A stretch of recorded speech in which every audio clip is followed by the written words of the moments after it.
नमस्कार दोस्तों, न्यूज की शक्ति में आप सभी दर्शकों का स्वागत है। मैं हूं सुरेंद्र सिंह कछवा। दिन भर की खबरें अब आपके मोबाइल पर। स्पोर्ट्स लोकसभा चुनाव के बीच केंद्र सरकार का बड़ा फैसला, प्याज के निर्यात पर लगे प्रतिबंध को हटाया गया। केंद्र सरकार ने शनिवार को प्याज के निर्यात पर लगे प्रतिबंध को हटा दिया है। इसी के साथ सरकार ने न्यूनतम निर्यात कीमत को $500 प्रति टन पर निर्धारित किया है। आपको बता दें, केंद्र का यह फैसला ऐसे समय में आया है जब देश में चुनावी जारी है और प्याज राजनीतिक दलों के लिए हवा बदलने की वाली फसल साबित हुआ है। सरकार ने प्याज निर्यात से बैन हटाया। 1000 किलो प्याज 45,800 से कम में नहीं बेच सकेंगे। 40% एक्सपोर्ट ड्यूटी भी लगेगी। सरकार ने प्याज के एक्सपोर्ट से शनिवार को बैन हटा दिया है। हालांकि इसके लिए मिनिमम एक्सपोर्ट प्राइस MEP $550 यानी करीब 45,800 रुपए प्रति मैट्रिक टन तय कर दी गई है। वहीं लोकसभा चुनाव के बीच सरकार ने चली बड़ी चाल, पहले प्याज को बढ़ाया निर्यात शुल्क तो फिर अचानक हटाया बैन। केंद्र सरकार ने प्याज के निर्यात पर 40% शुल्क हटा दिया है। इसके साथ ही अगले साल 31 मार्च तक चना के आयात पर लगे शुल्क में छूट दी गई है। इसके अलावा इसने 31 अक्टूबर 2024 को या उससे पहले जारी किए गए बिल ऑफ एंट्री की ओर से कवर किए गए शिपमेंट के लिए पीली मटर के आयात शुल्क पर छूट को बढ़ा दिया गया है। तो यहाँ बता दें, पेटीएम को लगा बड़ा झटका। COO और प्रेसिडेंट भावेश गुप्ता ने दिया इस्तीफा, मैनेजमेंट में भी फेरबदल। पेटीएम को शनिवार को एक बड़ा झटका लगा है। पेटीएम की मूल कंपनी 197 कम्युनिकेशंस के अध्यक्ष और मुख्य परिचालन अधिकारी COO भावेश गुप्ता ने अपने पद से इस्तीफा दे दिया है।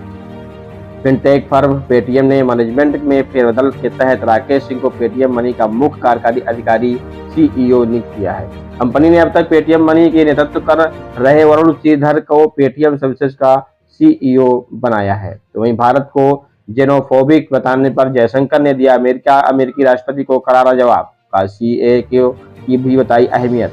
अमेरिकी राष्ट्रपति जो बाइडेन ने कहा कि भारत जैसे देश जेनोफोबिक है। इस बयान को खारिज करते हुए भारतीय विदेश मंत्री S जयशंकर ने इस बात पर जोर दिया है कि देश विभिन्न समाजों के लोगों के लिए खुला है और स्वागत करने वाला रहा है।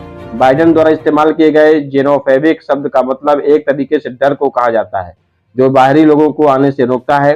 भारत को जेनोफोबिक बताने पर जयशंकर ने दिया अमेरिकी राष्ट्रपति को करारा जवाब। बाइडेन ने भारत, चीन, जापान और रूस को बताया था जेनोफोबिक देश। वहीं आपको बता दें, लाडली बहना को फिर मिला तोहफा। 12वीं किस्त जारी, अब खाते में आएंगे 1250 रुपए। CM यादव ने दिया बयान। पिछली शिवराज सिंह चौहान सरकार द्वारा शुरू की गई मुख्यमंत्री लाडली बहना योजना की आज 12वीं किस्त जारी कर दी गई है। CM मोहन यादव ने बताया कि हमारी सरकार जो वादा करती है उसे पूरा भी करती है, इसलिए आज लाडली बहना योजना के खातों में 1250 रुपए डाल दिए गए हैं। तो वहीं इमरान खान बोले, पाक में घुसकर हत्याएं करवा रहा भारत। कहा, देश में 1971 जैसे हालात, मुझे मारने के अलावा फौज के पास अब कुछ नहीं। पाकिस्तान के पूर्व प्रधानमंत्री इमरान खान ने कहा है कि भारत उनके देश में घुसकर हत्याओं को अंजाम दे रहा है। ब्रिटिश मीडिया डेली टेलीग्राफ के लिए लिखे एक आर्टिकल में खान ने कहा है कि पाकिस्तान इस वक्त उसी रास्ते पर चल रहा है जो उसने 1971 में अपनाया था। तब पाकिस्तान ने बांग्लादेश को खो दिया था। केरल, तमिलनाडु के समुद्र में 1.5 मिलियन तक लहरें उठ सकती हैं। 21 घंटे का अलर्ट, मछुआरों से नावों को सुरक्षित जगहों ले जाने को कहा गया है। केरल, तमिलनाडु के समुद्र में 1.5 AM तक लहरें उठ सकती हैं। 21 घंटे का अलर्ट जारी कर दिया गया है। मछुआरों से नावों को सुरक्षित जगह ले जाने को कहा गया है। वहीं समुद्र में अचानक से तेज लहरें उठने को कलाकड्डल कहा जाता है। इसका संकेत भी नहीं मिलता है। केरल और दक्षिण तमिलनाडु में समुद्र में 0.5 मीटर से लेकर 1.5 मीटर तेज लहरें उठ सकती हैं। तो वहीं सुप्रीम कोर्ट ने कहा, महिला से क्रूरता पर भारतीय न्याय संहिता में जरूरी बदलाव पर विचार करे केंद्र। सुप्रीम कोर्ट ने दिए निर्देश।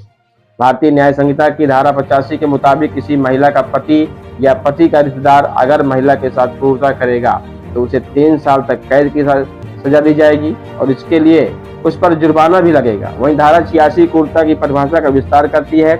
इसमें महिला को मानसिक और शारीरिक दोनों तरह की हानि पहुंचाना शामिल है। तो वहीं सुप्रीम कोर्ट ने केंद्र सरकार से कहा कि डॉक्टर की फीस तय करना राज्यों की जिम्मेदारी है। इलाज की शुल्क सीमा से गुणवत्ता पर असर होगा। केंद्रीय स्वास्थ्य मंत्रालय का कहना है कि किसी डॉक्टर अस्पताल की फीस तय करने की जिम्मेदारी राज्यों के पास है। मंत्रालय ने सुप्रीम कोर्ट के 37 पेज के हलफनामे में जानकारी दी है कि क्षेत्रीय कारकों के आधार पर इलाज की राशि निर्धारित होनी चाहिए। एक मरीज को कितना भुगतान करना चाहिए, यह अस्पताल का प्रकार है, शहर और डॉक्टर के अनुभव पर निर्धारित होता है। मंत्रालय ने यह यहाँ तक कहा है कि किसी भी मूल्य सीमा को तय करने से स्वास्थ्य देखभाल या रोगी उपचार की गुणवत्ता में गंभीर समझौता हो सकता है। इलाज की दरें तय करने से अस्पतालों को वित्तीय रूप से अव्यवहार बनाने जैसे गंभीर हालात पैदा हो सकते हैं। ऐसे ही तमाम खबरों को देखने के लिए हमारे चैनल न्यूज की शक्ति को लाइक और सब्सक्राइब करना न भूलें, ताकि देश विदेश की सभी खबरें आप तक तत्काल पहुंच सकें।